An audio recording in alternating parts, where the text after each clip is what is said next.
You are taught to save money. Put it away. Don't spend what you don't have. Build a buffer. Be responsible. That's good advice. It still is. But there's a part of the story that usually gets left out, and it's the part that explains why so many people who did everything right still feel like they're falling behind. Saving money by itself, in a standard bank account, is not enough to preserve the value of what you've earned. In many cases, it's a guaranteed slow loss, and the financial system is designed in a way that makes this unavoidable, unless you understand it clearly enough to do something about it.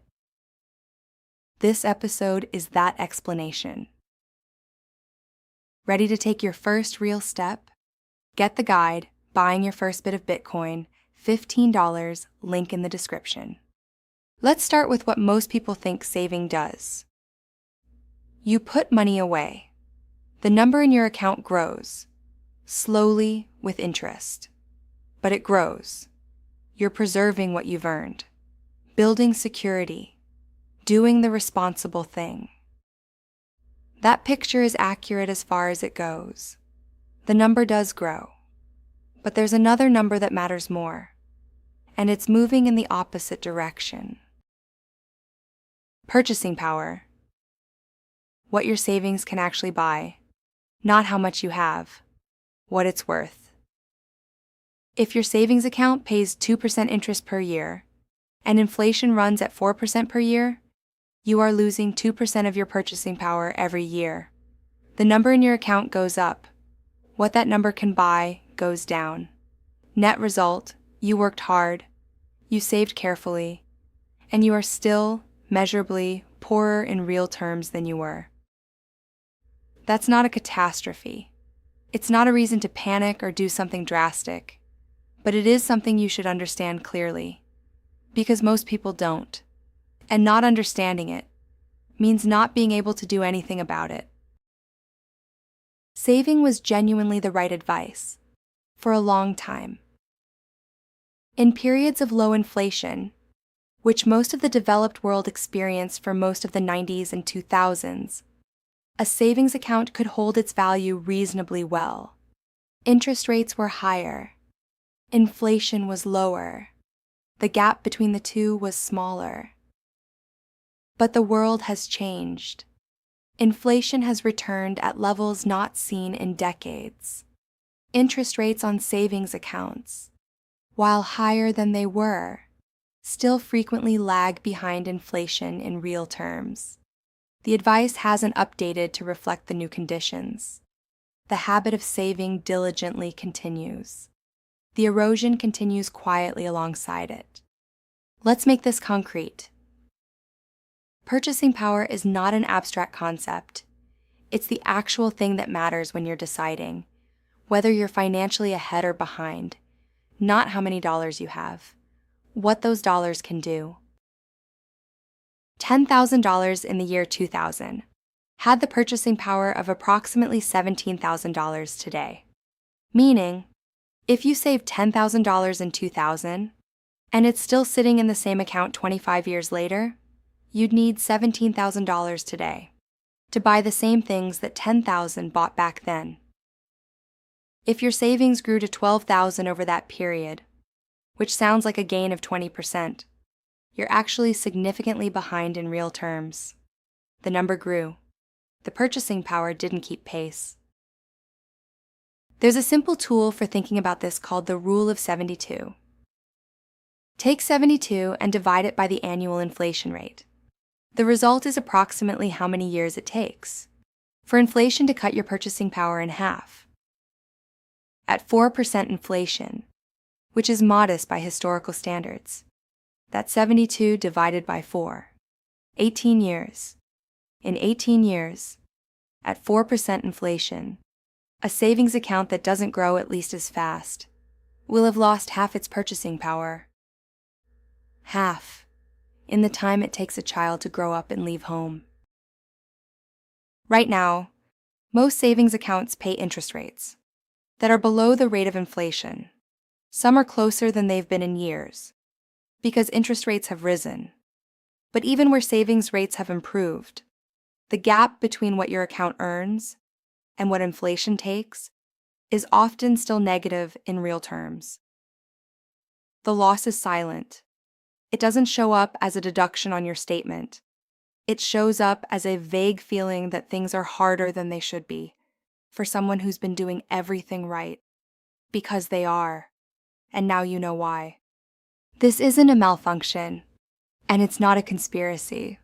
It's the deliberate structure of the monetary system, one that most people have never had explained to them clearly.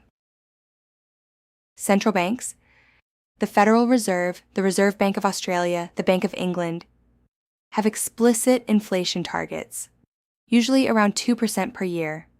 They don't target zero inflation. They target low but positive inflation, deliberately. The reasoning is economic. Mild inflation encourages people to spend and invest rather than hoard cash. If money loses value slowly over time, the incentive is to put it to work, buying goods, investing in businesses, creating economic activity. A small, steady inflation is considered a feature of a healthy economy, not a sign of failure. The cost of that feature is paid by savers every year, quietly. Here's the other thing that rarely gets said clearly. Inflation is good for debtors and bad for savers. If you have a mortgage at a fixed interest rate and inflation rises, the real value of your debt falls. You're paying back dollars that are worth less than the ones you borrowed. That's a benefit, an unearned one, but real. Homeowners benefit. Corporations with fixed-rate debt benefit. Governments with large national debts benefit most of all. The people who don't benefit are the ones holding cash, whose savings are worth a little less every year, whose purchasing power is quietly redistributed toward those who already own assets. Which leads to the conclusion that's been arriving in slow motion throughout this episode. Holding cash long-term in a savings account, under a mattress, anywhere, is not a neutral act in an inflationary environment. It's a slow loss.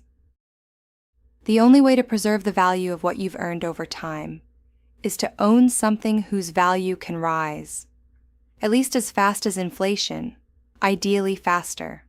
Property, shares, commodities, something. This doesn't mean save less. Saving is still essential. For an emergency fund, for short-term needs, for stability. But the idea that a savings account is where value is stored over the long term is not supported by how the monetary system actually works. And it's time more people knew that. Bitcoin was designed as a response to exactly this problem. Not the stock market, not investment in general, the specific problem of money that loses value over time, because more of it can always be created. Bitcoin has a fixed supply, 21 million, written into the code, unchangeable. Nobody can decide to create more Bitcoin, because inflation targets need adjusting. Nobody can dilute your Bitcoin the way inflation dilutes your cash. The purchasing power of Bitcoin isn't guaranteed to rise. It's volatile, and the price moves dramatically. But its supply cannot be expanded. Not by governments, not by central banks, not by anyone. That's a fundamentally different relationship between money and time. Whether it's the right relationship for your financial life is a decision only you can make, ideally with a financial professional who understands your full situation.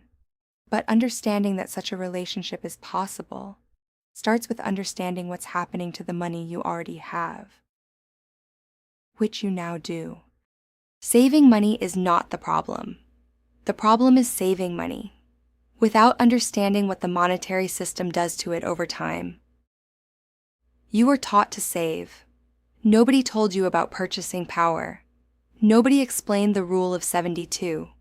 Nobody mentioned that mild inflation is official policy, and that you're the one who pays for it. Now you know, and knowing changes what questions you ask, and what decisions you're equipped to make. If you want to understand more, including what Bitcoin actually is and how to get started, the full curriculum is on this channel, episodes 1 through 11. And if you're ready to take your first real step, the guide is in the description. Buying your first bit of Bitcoin, $15. Bitcoin for Girls, the building of a beautiful future. See you in the next one.